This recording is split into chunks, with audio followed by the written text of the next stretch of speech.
안녕하십니까. 사랑하는 내 손아의 주일학교 페이스북 페이지 구독자 여러분들, 그리고 유튜브 구독자 여러분들 안녕하십니까. 내 손안의 주일학교 시간이 돌아왔습니다. 구독과 좋아요 부탁드릴게요. 자, 사울 왕에 이어서 그의 아들 이스보셋이 암살당하자 이스라엘의 모든 지파는 헤브론에 있는 다윗에게 몰려가서 말했습니다. 우리는 임금님의 고륙입니다. 전에 사울이 우리의 임금이었을 때에도 이스라엘을 거느리고 출전하신 이는 임금님이셨습니다. 또한 주님께서는 너는 내 백성 이스라엘의 목자가 되고 이스라엘의 영도자가 될 것이다 하고 임금님께 말씀하셨습니다. 자, 그리하여 헤브론에서 이스라엘의 모든 지파의 지지를 받아 다윗은 그들로부터 다시 한번 기름 부음을 받아 이스라엘의 두 번째 임금이 됩니다. 이스라엘 왕국 최대 전성기인 다윗 왕 시대가 열리게 된 것이죠.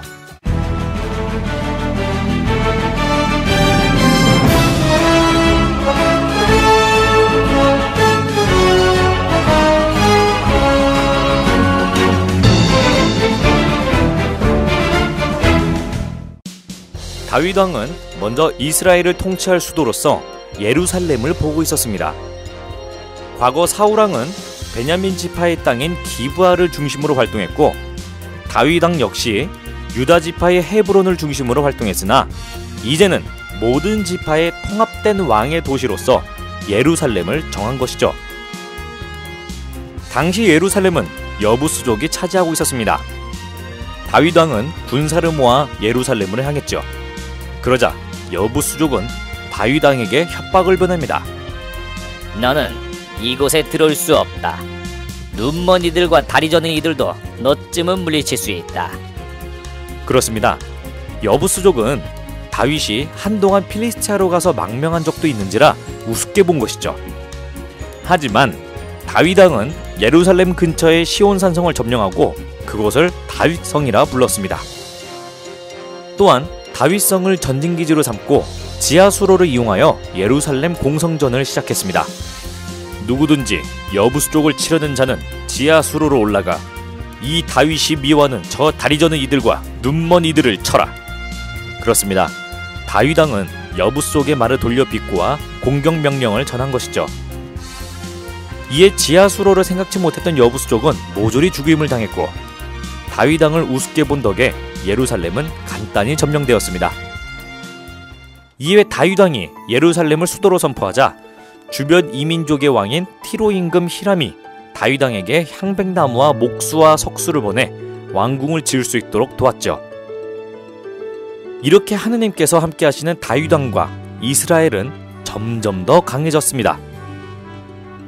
사울 왕도 그랬지만 가나안 정복자 여호수아 이후 처음 있는 대왕국 이스라엘이 된 것이죠.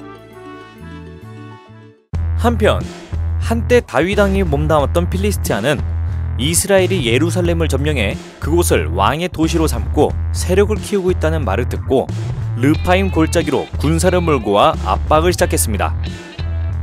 하지만 하느님으로부터 명을 받은 다윗 왕은 직접 이스라엘군을 이끌고 나가 필리스티아를 박살을 내버렸습니다. 필리스티아인들이 그곳에 자신의 우상을 버리고 도망치자 이스라엘군은 그것들을 모두 치워버렸죠. 필리스티아인들이 군사를 모아 반격에 나섰으나 하느님께서 일러주신 대로 우회 전략을 사용한 이스라엘군은 가볍게 격파하였고, 역으로 게바에서 게제르까지 땅을 빼앗기는 패배를 맛보게 됩니다.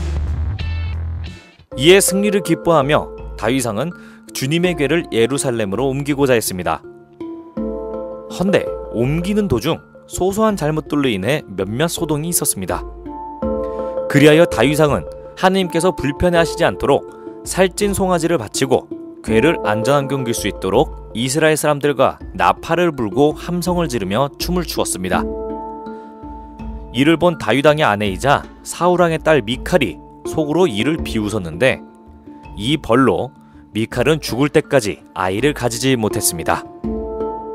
아무튼 주님의 궤는 그리하여 예루살렘의 다윗성으로 옮겨져 온 이스라엘 민족의 희망이 되었습니다. 다윗 왕은 그 이후에도 여러 전쟁에서 승리하고 신하들과 함께 나라의 제도를 재정비하여 공정과 정의를 실현하고 이스라엘의 평화를 가져왔습니다. 또한 전사한 요나탄 왕자의 아들이자 사울 왕의 손자인 미프보셋을 왕궁으로 불러 베냐민 지파 키스의 아들 사울의 가문에 호의를 베풀었습니다. 이에 온 이스라엘 백성들은 자비로움과 정의로움에 감격했죠. 한편 다윗 왕이 필리스타에 망명했을 당시 도움을 주었던 암몬 임금 나하스 왕이 죽고 그 아들이 암몬의 임금이 되었습니다. 이에 다윗 왕은 신하를 보내 조의를 표했죠. 헌데 암몬인들은 다윗 왕이 조문을 하러 온 척하면서 성읍을 샅샅이 살피고 염탐하러 왔다고 생각하여 다윗 왕의 신하를 붙잡아 모욕을 주고 쫓아냈습니다. 이 소식을 들은 다윗 왕은 크게 분노하여 부하 장수인 요압에게 이스라엘 용사들을 맡겨 암몬을 치게 했습니다. 자신들이 실수한 것을 깨달은 암몬인들이 반격에 나섰으나 요압과 이스라엘군의 분노에 의해 완전히 몰살당하다시피 패배하였습니다. 살아남은 암몬인들은 성 안으로 들어가 문을 걸어 잠그고 반격을 위해 재정비하였죠. 이에 다윗 왕은 직접 군사를 이끌고 요르단을 건너가 잔당들을 공격했습니다. 암몬군 병거병 700명과 기병 4만 명이 몰살당하자 결국 패배를 인정하고 다윗 왕에게 사죄를 올린 후 이스라엘을 대국으로 섬기게 됩니다. 이후 암몬 자손들은 계속해서 이스라엘을 섬기게 되죠. 이스라엘 판관 시대를 끝내고 중앙집권 왕정을 시작한 사울 왕. 그리고 그를 이어 강력한 왕권을 중심으로 이스라엘 왕국 정성기의 문을 열게 된 다윗 왕.